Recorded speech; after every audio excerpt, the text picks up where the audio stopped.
ಅದು ಸರಿ ಇದೆ. ಆದ್ರೆ ಒಂದು ನಂಬಿಕೆ ಇದೆ ಅಲ್ಲ ಸರ್, ಈಗ ಅಲ್ಲಿರುವಂತ ನಾಯಕರು ಇರ್ತಾರೆ, ಆಲ್ರೆಡಿ ಎಸ್ಟಾಬ್ಲಿಷ್ಡ್ ನಾಯಕರು ಇರ್ತಾರೆ, ಅವರು ಕೂಡ ನಿಮಗೆ ಏನಾದರೂ ತೊಂದರೆಗಳನ್ನ ಒಡ್ಡಿರ್ಬೋದಾ, ಅಥವಾ ಅವರಿಂದ ಏನಾದರೂ ಸಮಸ್ಯೆಗಳು ಎದುರಾಗಿರ್ಬೋದಾ? ನಮಗೆ ಹಲವು ರೀತಿಯ ಸಮಸ್ಯೆಗಳು ಎದುರು ಮಾಡಿದ್ರು. ಓಕೆ, ನಾನು ಇವರೇ ಅವರೇ ಅಂತ ಹೇಳಕ್ ಹೋಗಲ್ಲ.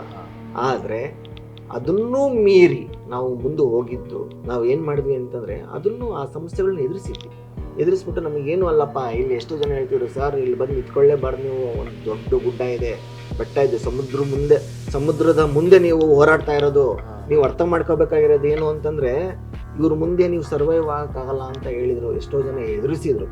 ನಾವು ಯಾವಾಗ ಹೋರಾಟ ಮಾಡಬೇಕು ಅಂತ ಗ್ರೌಂಡ್ ಲೆವೆಲ್ ಹೇಳಿದ್ವಿ, ನಮಗೆ ಯಾವ್ದು ಸಮುದ್ರನೂ ಕಾಣಲಿಲ್ಲ ಸರ್, ಯಾವುದು ಬೆಟ್ಟನೂ ಕಾಣಲಿಲ್ಲ, ಯಾವುದು ಗುಡ್ಡನೂ ಕಾಣಲಿಲ್ಲ. ನಮ್ಮ ವಿನೇಸರು ದೃಢವಾಗಿ ನಿಂತ್ಕೊಂಡ್ಬಿಟ್ಟು ನಮ್ಮ ಹೋರಾಟ ಮುಂದುವರಲೇಬೇಕು ಅಂತಂದು ಮಾಡಿದ್ದಕ್ಕೆ ರಾಜಕೀಯ ನಾಯಕರು, ದೊಡ್ಡ ರಾಜಕೀಯ ನಾಯಕರು ಬಂದು, ಇದು ಬರೀ ಪಕ್ಷದ ಹೋರಾಟ ಅಲ್ಲ, ಇದು ಒಂದು ಪಕ್ಷಕ್ಕೋಸ್ಕರ ಆಗ್ತಾ ಇರೋದಲ್ಲ, ಇದು ತ್ರಿಕೋನ ಸ್ಪರ್ಧೆ ಆಗ್ತಾ ಇದೆ ಅನ್ನೋದು ತಿಳ್ಕೊಂಬಿಟ್ರು.